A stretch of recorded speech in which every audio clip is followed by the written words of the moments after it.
Dallas Cowboys owner Jerry Jones isn't all opposed to the NFL receiving bad press. He actually believes the bad news benefits the league and his over $5 billion pockets just as much as the good.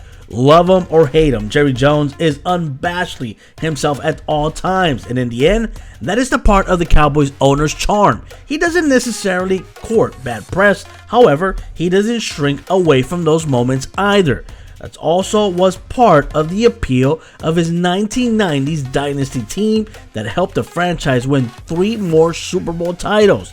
Jones has long been sort of the bad boy owner for the NFL, and he isn't giving his players any sort of way. There are 2 reasons why Jerry Jones loves bad publicity, and let me give you the first one. A few years after Jerry Jones bought the team, he was out in Los Angeles having lunch with David Hill and Ed Gordon of the Fox network. At that time, there were a lot of negative headlines about the Cowboys. Wide receiver Michael Irvin was in the headlines. People are saying the owner's an outlaw. And so that day, Jerry Jones told him, "I'm tightening up the lid on this franchise. We're going to get control of this team." That's when a Fox executive jumped and said, "No, do not touch my boys. They are television gold. Don't even think about it."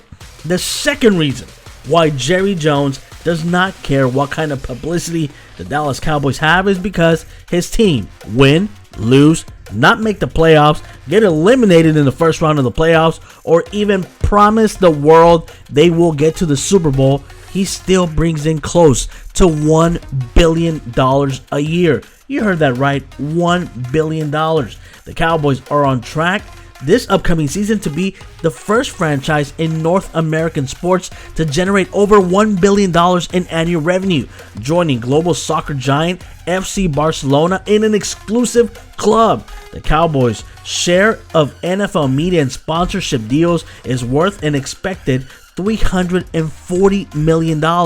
Add another $20 million, which is derived from their share of away gate receipts.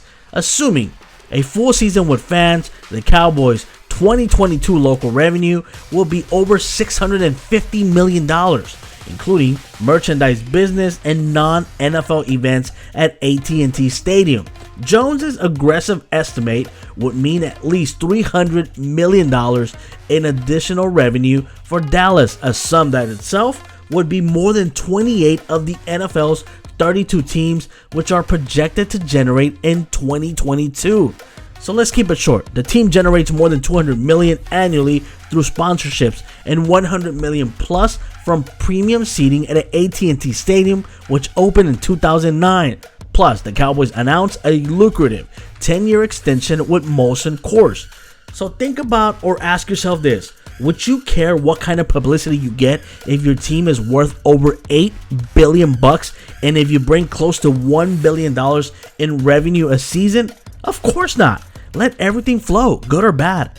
Jerry Jones and his Cowboys are certainly a continuous font of fodder for the paper, TV, internet, social media, and water cooler talk every single day. In the last few months, the headlines have not been exactly flattering. A paternity case implicated Jones. He was in a car crash. He allegedly wanted to fire the NFL commissioner, Roger Goodell. A multi-million-dollar payout to former Cowboy cheerleaders involving a former high-ranking executive, which came to light. Second-year cornerback Kelvin Joseph is part of a murder investigation. The bad news will keep flowing and Jerry's pockets will keep getting full since he is the owner of the Dallas Cowboys. So of course, he loves any publicity his team gets.